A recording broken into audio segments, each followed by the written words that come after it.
స్వామియే శరణమయ్యప్ప. స్వామియే శరణమయ్యప్ప. ఈ పాటికి మీకు అర్థమై ఉంటుంది. ఈరోజు నేను మీ ముందుకి మరో కొత్త వీడియోతో వచ్చాను తెలుగు ప్రజలారా. అదే ఇరుముడి మూవీ ఈరోజు మార్నింగ్ అయితే చూడడం జరిగింది. కానీ రివ్యూ ఇవ్వడానికి కొద్దిగా నేను కొంచెం బిజీ ఉండడం వల్ల ఇవ్వలేకపోయాను. సో ఇక విషయానికి వస్తే సినిమా బాగుంది.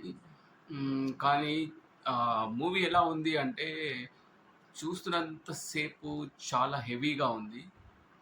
ఈ హెవీగా ఉన్నదని చెప్పేదానికంటే ముందుగా మీకు చెప్పాల్సింది ఏంటంటే, ఈ సినిమా అయ్యప్ప స్వామి దీక్షతో మొదలవుతున్న ఈ సినిమా, ఈ దీక్ష సీన్స్ కానీ అయ్యప్ప పాటలు కానీ చాలా వండర్ఫుల్గా వచ్చాయి. అసలు ఈ సినిమా స్టోరీ విని ఒప్పుకున్నందుకు మన రవణకు హ్యాట్స్ ఆఫ్. ఈ మెసేజ్ ఇవ్వడానికి చాను ఒప్పుకున్నాడు. సినిమాలో రవి అన్న చేసినటువంటి యాక్టింగ్ చాలా సెటిల్గా ఉంది. మనం ఇదివరకు చూడనటువంటి ఒక రవణను చూస్తాము. మనం ఎప్పుడు రవణ నుంచి ఏమంటారు over I think extraordinary acting కావచ్చు, ఓవర్ హైపర్ యాక్టింగ్ మనం కోరుకుంటాం. కానీ మనకి ఈ సినిమాలో సెటిల్గా చేయడం జరిగింది. తన యాక్టింగ్కి హ్యాట్స్ ఆఫ్. ఇంకా తనతో పాటు చేసిన తన కూతురు కూడా చాలా బాగా చేసింది.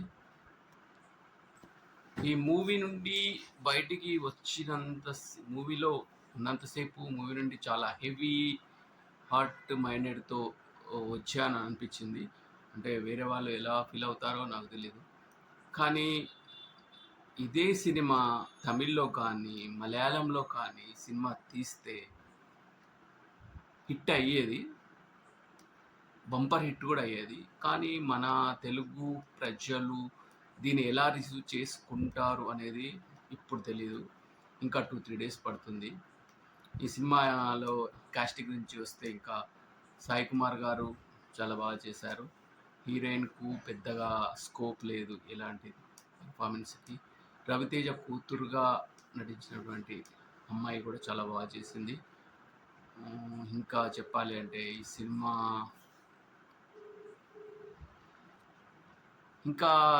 సినిమాలో యాక్షన్ పార్ట్కి వెళ్తే రవీణ ఫైట్స్ కానీ తన పర్ఫార్మెన్స్ కానీ చాలా బాగుంది. ఇంకా చెప్పాలంటే ఈ సినిమా ఎలా ఉంది అంటే బాగుంది.